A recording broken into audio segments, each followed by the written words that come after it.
Hello po mga idol, ako po si Bok, ang authorized dealer ng Conlen Pinas. So, bago po tayo mag-review, baka naman po, please like and share.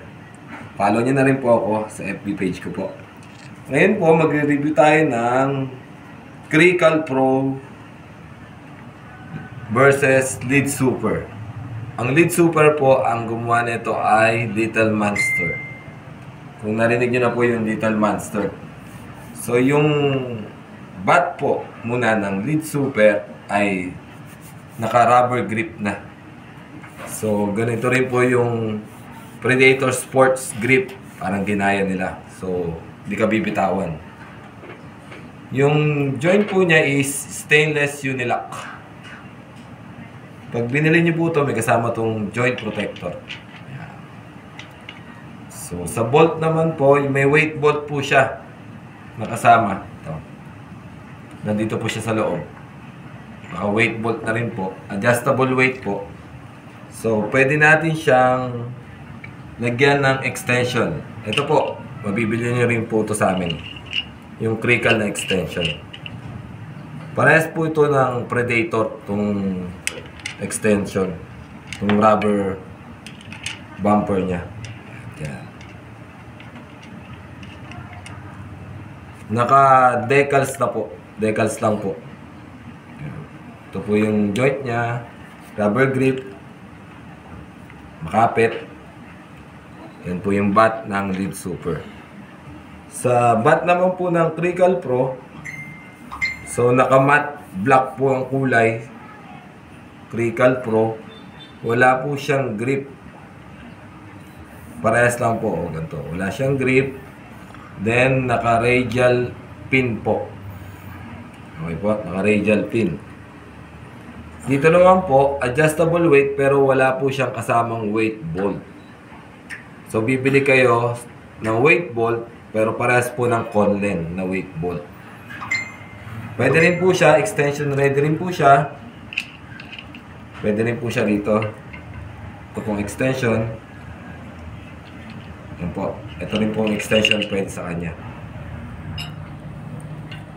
So, yan po yung bat ng Crical Pro. Solid na kahit wala pang weight bolt. Medyo mabigat. Mamaya timbangin natin. Sa shop naman ng Lead Super, ito po, Unilock siya. May bakal po. Carbon po. Then, naka-layered tip. Naka-white bolt po. Okay po. Yan po Pro taper po. Pro taper. Ito po yung sa Lead Super. Pro taper po. Ito rin po sa Crical. Sa Crical Pro, naka-pro taper na rin po. Yung dati po lumabas is conical. Ngayon po ay naka-pro taper na. Naka-white bolt. Then, naka-radial po. Ito po. Carbon din po. Naka-layer tip din po na rainbow. Yun lang po. Tapos po, kung kumpara natin yung dalawang shaft, mas mahaba po yung sa Crical Pro. Ito pong mas makapal yung white bolt. Mas mahaba po ng konti. Konti lang po. Yan po. Tapos sa sounds po, kayo na po mag-judge. Yun po yung tunog ng Lead Super. Ito po, Crical Pro. Yun po, kayo na po mag-judge sa tunog. Tunog carbon naman po.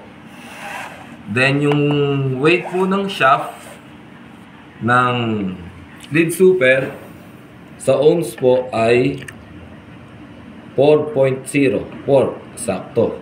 Kasi po, may bakal po. Kasi po siya ay Unilock. Okay po. 4.0 po ang timbang ng shaft.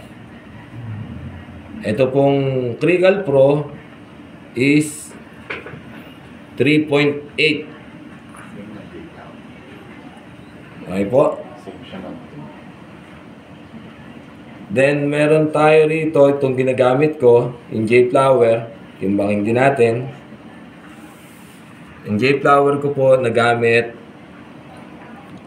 is 3.7. J-Flower po yan ha. J-Flower. So, buuin po natin siya. Timbangin natin kung ilang ounce talaga yung buong tako.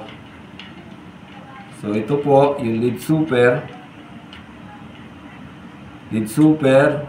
Kasama yung rubber bumper niya. So, itong shaft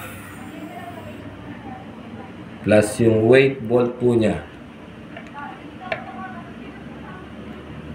19.3 po yung Lead Super. Pwede na rin po sa 19 ounce yan. Konti lang diferensya. Dito naman po sa Crical Pro, lagyan natin yung rubber bumper.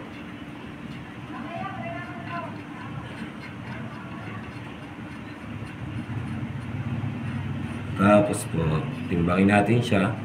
Radial po yung Crical Pro ha. Naka white bolt na rin po.